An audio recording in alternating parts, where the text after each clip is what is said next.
चार आने का हिसाब। बहुत समय पहले की बात है। चंदनपुर का राजा बड़ा प्रतापी था। दूर दूर तक उसकी समृद्धि की चर्चाएं होती थी। उसके महल में हर एक सुख सुविधा की वस्तु उपलब्ध थी, पर फिर भी अंदर से उसका मन अशांत रहता था।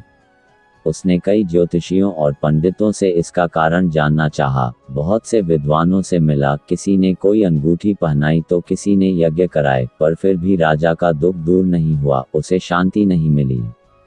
एक दिन भेष बदलकर राजा अपने राज्य की सैर पर निकला। घूमते घूमते वह एक खेत के निकट से गुजरा। तभी उसकी नज़र एक किसान पर पड़ी। किसान ने फटे पुराने वस्त्र धारण कर रखे थे और वह पेड़ की छांव में बैठकर भोजन कर रहा था। किसान के वस्त्र देख राजा के मन में आया कि वह किसान को कुछ स्वर्ण मुद्राएं दे दे ताकि उसके जीवन में कुछ खुशियां आ पाए। राजा किसान के सम्मुख जाकर बोला, मैं एक राहगीर हूँ, मुझे तुम्हारे खेत पर ये 4 स्वर्ण गिरी मिली। चूंकि यह खेत तुम्हारा है इसलिए ये मुद्राएं तुम ही रख लो। किसान, नाना सेठ जी, ये मुद्राएं मेरी नहीं हैं, इसे आप ही रखें या किसी और को दान कर दें, मुझे इनकी कोई आवश्यकता नहीं। किसान की यह प्रतिक्रिया राजा को बड़ी अजीब लगी। वह बोला, धन की आवश्यकता किसे नहीं होती, भला आप लक्ष्मी को ना कैसे कर्म योजक चिन्ह सकते हैं। सेठ जी, मैं रोज 4 आने कमा लेता हूँ और उतने में ही प्रसन्न रहता हूँ। किसान बोला, क्या आप सिर्फ 4 आने की कमाई करते हैं और उतने में ही प्रसन्न रहते हैं? यह कैसे संभव है? राजा ने अचरज से पूछा। 7 सेठ जी, किसान बोला, प्रसन्नता इस बात पर निर्भर नहीं करती कि आप कितना कमाते हैं या आपके पास कितना धन है। प्रसन्नता उस धन के प्रयोग पर निर्भर करती है। तो तुम इन 4 आने का क्या क्या कर लेते हो? राजा ने के लहजे में प्रश्न किया।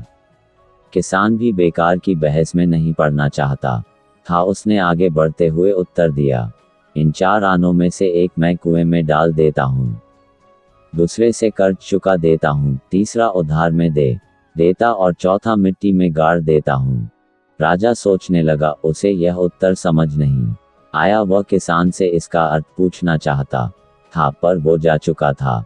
राजा ने अगले दिन ही सभा बुलाई और पूरे दरबार में कल की घटना कह सुनाई और सबसे किसान के उस कथन का अर्थ पूछने लगा।